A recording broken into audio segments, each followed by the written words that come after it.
देखिए दोस्तों, आज हम बात करने वाले हैं एसिडोफिल के बारे में। एसिडोफिल को हम यूसिनोफिल भी बोलते हैं और ये जो होता है ग्रेनुलोसाइट्स का टाइप होता है। तो इसके बारे में कुछ पॉइंट हम यहाँ पे डिस्कस करने वाले हैं।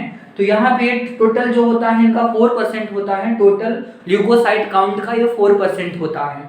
आगे हम बात करेंगे साइज के बारे में। तो इसका साइज 10 से लेकर के 14 माइक्रोन मीटर तक इसका साइज होता है और लाइफ स्पैन जो होता है, लाइफ स्पैन 14 आवर्स होता है और ये 14 आवर्स जीता है।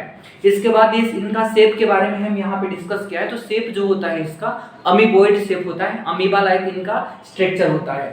तो इनको सबसे पहले एसिडोफिल क्यों बोला जाता है, एसिडोफिल क्यों बोला जाता है, बिकॉज इनको हम एसिडिक डाई से हम इसको स्टेन करते हैं। तो यहाँ पे देखिए इन देयर साइटोप्लाज्म, इनके साइटोप्लाज्म में कुछ एसिडोफिलिक ग्रेन्यूल पाया जाता है। In their cytoplasm some acidophilic granules present which can be stained by the acidic dye।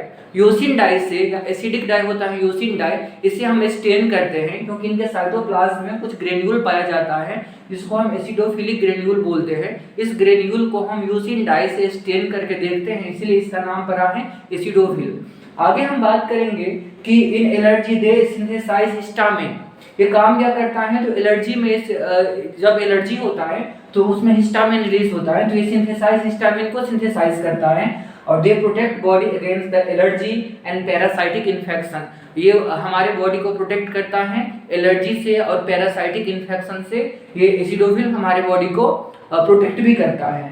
इसके बाद in the parasitic infection they act as a lysosome. जब पैरासाइटिक इन्फेक्शन होता है तो ये सिंथेसाइज करता है लाइसोसोम को। ये infection they act as a lysosome के जैसे ये बिहेव करता है, लाइसोसोम के जैसे ये वर्क करता है और they attach with the body wall of parasite and synthesize enzyme.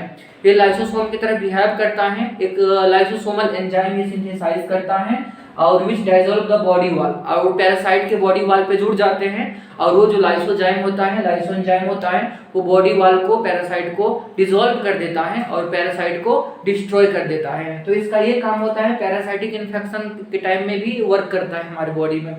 इसके बाद इंक्रीज इन नंबर ड्यूरिंग, इनका नंबर इंक्रीज हो जाता है कब, ड्यूरिंग स्कैरिस में या टेनिया स्कैरिस, ये जो पैरासाइटिक इन्फेक्शन होता है जब बॉडी के अंदर में, तो इसके नंबर इंक्रीज यहाँ पे हो जाता है, जिसको इस कंडीशन को हम बोलते हैं यूसिनोफिलिया बोलते हैं। तो यूसिनोफिलिया में क्या होता है, जब भी पैरासाइटिक इन्फेक्शन होता है तब इनके नंबर यहाँ पे इंक्रीज हो जाता है। इनमें जब न्यूक्लियस देखेंगे तो न्यूक्लियस इसका बाइलोब होता है, तो बाइलोब न्यूक्लियस यहाँ पे पाया जाता है। तो हमने क्या देखा है एसिडोफिल के बारे में या यूसिनोफिल के बारे में, हमने सम पॉइंट देखा है।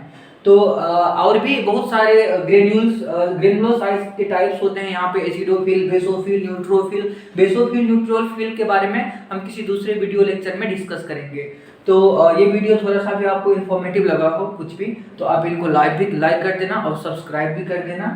और यदि आपको कोई सा भी वीडियो इससे रिलेटेड चाहिए तो आपको कमेंट भी आप कर सकते हैं। Thank you.